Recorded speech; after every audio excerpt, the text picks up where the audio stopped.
चलिए आज हम आपको जो दर्पण वाला पार्ट है उस दर्पण वाले पार्ट के न्यूमेरिकल लगाना सिखाएंगे। न्यूमेरिकल लगाने से पहले हम आपको कुछ बातें बता रहे हैं अवतल और उत्तल की, तो वो बातें आप कॉपी पे पहले नोट करना। देखिएगा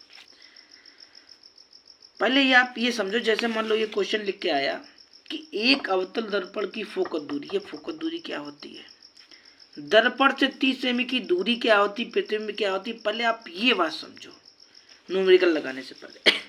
जैसे हमने ये लिखा, जब भी हमारे सवाल में वक्रता त्रिज्या लिख के आएगी तो हम आर से लिखेंगे। जब भी वक्रता त्रिज्या लिख के आएगी तो आर से लिखेंगे।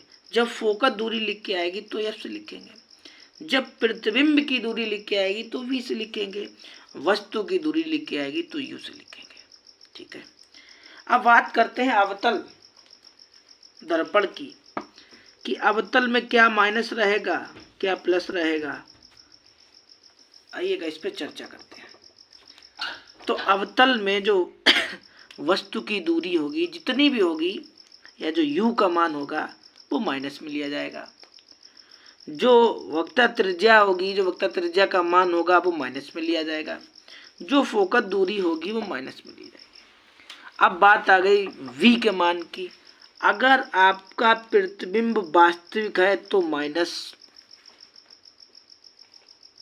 और यदि आभासी है तो प्लस। आ गया, कुछ डाउट क्लियर हुआ।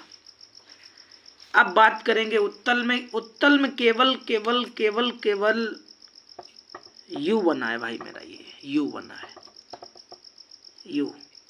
u माइनस का रहता है, v भी प्लस की रहेगी, r भी प्लस, f का भी मान प्लस, सारे प्लस के रहते हैं। केवल केवल u माइनस का रहता है। अब बात करेंगे जब हमारा आंसर आ जाएगा, तो अगर हमारा आंसर प्लस में आता है तो प्रतिबिंब दर्पण के पीछे बनेगा।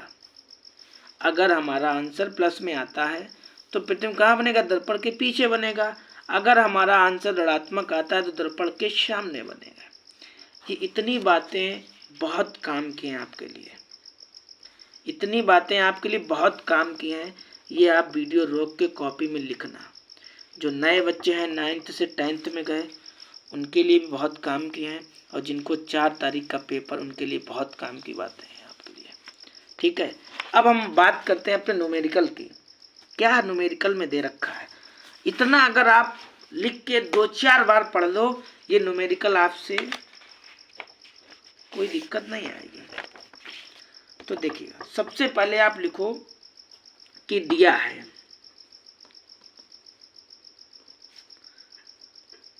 क्या दिया गया है, क्या दिया गया है, एक अवतल दर्पण की फोकस दूरी। अभी वीडियो को पीछे करो और देखो आप कि फोकस दूरी को किससे लिखा गया है। तो फोकस दूरी को, एक अवतल दर्पण की फोकस दूरी, तो फोकस दूरी को एफ से लिखा गया। आप देखो पी, और अवतल है तो माइनस। ये बात हमने आपसे पहले ही कर दिया, इसलिए हमने कोई वो काम ही नहीं किया जो समझ में ना आए। तो अवतल दर्पण की जो फोकस दूरी होती है या जो फोकस होती है उसे एफ से लिखा जाता है फोकस दूरी को। और अवतल में फोकस दूरी कैसी होती है, जो वैल्यू निकल के आती है, जो मान दिया जाता है वो ऋणात्मक होता है। अब दर्पण से 30 सेमी की दूरी, जरा लिख के देखो पीछे वीडियो में कि क्या हमने दूरी को u से बताया था, और ये मान हमारा ऋणात्मक रहता है हमेशा, चाहे अवतल हो चाहे उत्तल हो। समझ गए। आपसे प्रतिबिंब, प्रतिबिंब मतलब v आपको निकालना है। तो आपका सूत्र होता है 1/f बराबर 1/b प्लस 1/u। ये आपका फॉर्मूला होता है दर्पण के लिए। ठीक है, तो f का मान कितना है 20, v का मान कितना है, मान ही नहीं है v का। u का मान कितना है -3, कोई दिक्कत। f का मान था 20, f की जगह लिख लिया। u का मान -3 था, -30 लिख लिया। कोई दिक्कत कोई दिक्कत नहीं। एक बार रिपीट कर रहे हैं कि जो फोकस दूरी होती है उसका जो मान होता है उसे F बराबर लिखा जाता है। जो वस्तु की दूरी होती है उसका जो मान होता है वो U से लिखा जाता है। जो प्रतिबिंब होता है उसे B से लिखा जाता है। आपके दर्पण के लिए सूत्र होता है 1/F बराबर 1/B प्लस 1/U। मान दे रखा था F का तो 20, तो ये 20 लिख लिया। U का मान 30 दे रखा था, 30 लिख लिया। कोई दिक्कत? कोई दिक्कत नहीं होगी। तो कोई दिक्कत नहीं होगी तो 1/F ऐसे ही लिख लो, और ये इधर लाओगे तो प्लस का हो गया। आपको ये पता होगा कि पक्षांतर करने पे चिन्ह चेंज हो जाता है। इन दोनों का एलसीएम ले दो, कितना आएगा? 60 आएगा। ठीक है, तो ये मान चिन्ह ऊपर लगा लीजिए, इसका इसमें भाग दीजिएगा। 20 का पहाड़ा पढ़ो, जो 60 जाना तो 20 तिया 60, 30 का पहाड़ा पढ़ो, ज़्यादा ना, 30 दूना 60। आप घटाओगे तो -1 बचेगा नीचे, 60 इधर 1/B।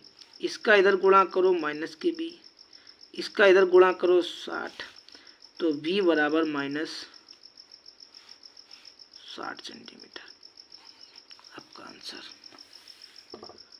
हो गया। बताइएगा कोई दिक्कत आई है? अब उन्होंने पूछा है, क्या पूछा है? सवाल पढ़ो कि दूरी वस्तु के प्रतिबिंब की स्थिति ज्ञात कीजिए, केवल यही पूछा है। तो प्रतिबिंब -60 आंसर आ गया। तो दर्पण से 60 सेमी की दूरी पर बनेगा, वस्तु की ओर बनेगा। ठीक है, चाहे तो लिखना चाहो तो ये वाली बात लिख सकते हो। आंसर आया है किसमें? ऋणात्मक, तो प्रतिबिंब दर्पण के सामने बनेगा। ठीक है, और यहाँ पे भी वही बात लिखी है, हाँ, वस्तु के सामने ही बनेगा। मतलब आपका क्वेश्चन हल हो गया। तो अब शायद आप लगा लोगे ऐसा क्वेश्चन। चलो एक दूसरा क्वेश्चन और बता रहे हैं, 7 नंबर का बता रहे हैं। 7 नंबर का क्वेश्चन इसी में और बता दे रहे हैं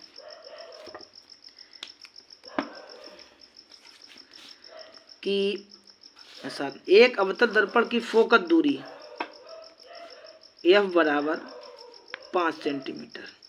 और देखो भाई, अवतल है इसलिए हमने माइनस लगाया है, अवतल है इसलिए माइनस लगाया है, अवतल में माइनस लगाया जाता है। इसके सामने 10 सेमी की दूरी, और दूरी किससे लिखी जाती है? U से। ठीक है, प्रतिबिंब V निकालना है, तो सूत्र होता है 1/F बराबर 1/B प्लस 1/U। ये मेरा सूत्र होता है। F का मान कितना है? 5। V का मान पता नहीं। U का मान कितना है? 10। देखो, U का मान 10 था, 10 लिख लिया। F का मान 5 था, 5 लिख लिया। कोई दिक्कत? 1/, ये चीज उठा के इधर लाओगे तो प्लस की हो जाएगी, और बराबर 1/B। कोई दिक्कत? इन दोनों का एलसीएम लोगे, कितना आएगा? 10 आएगा, और बराबर में 1/B। इसका इसमें भाग दो, 5 दूनी 10, इसका इसमें भाग दो, 10 एकम 10, इसमें से घटाओ -1 और अपान में 10 बराबर 1/B। इसका इधर गुणा करो, इसका इधर गुणा करो, तो B बराबर -10 सेंटीमीटर। आया ना? आया क्वेश्चन हल करने का तरीका? क्या पूछा गया था कि वस्तु का प्रतिबिंब कहाँ पर बनेगा? क्या वह वास्तविक होगा? उन्होंने क्या पूछा? क्या वह वास्तविक होगा? तो भैया वास्तविक कब होता है? भैया वास्तविक कब होता है?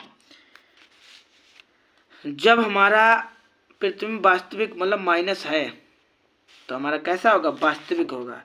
तो भैया ये माइनस ही तो आया, तो कैसा होगा? वास्तविक है। तो आप लिखो कि क्या लिखा है? प्रतिबिंब दर्पण से हाँ, दर्पण के सामने 10 सेमी की दूरी पर बनेगा और वास्तविक ही होगा। कैसा होगा? वास्तविक ही होगा। और पहले ही हमने बता दिया, आपके ये बातें आपके बहुत काम की हैं। इसीलिए हमने आपको लिखा दिया था कि माइनस है तो वास्तविक होगा, अगर प्लस आता तो आभासी होता। ठीक है, तो मिलेंगे आपको क्वेश्चन नंबर 8 में, तब तक के लिए इतना ही। ठीक है।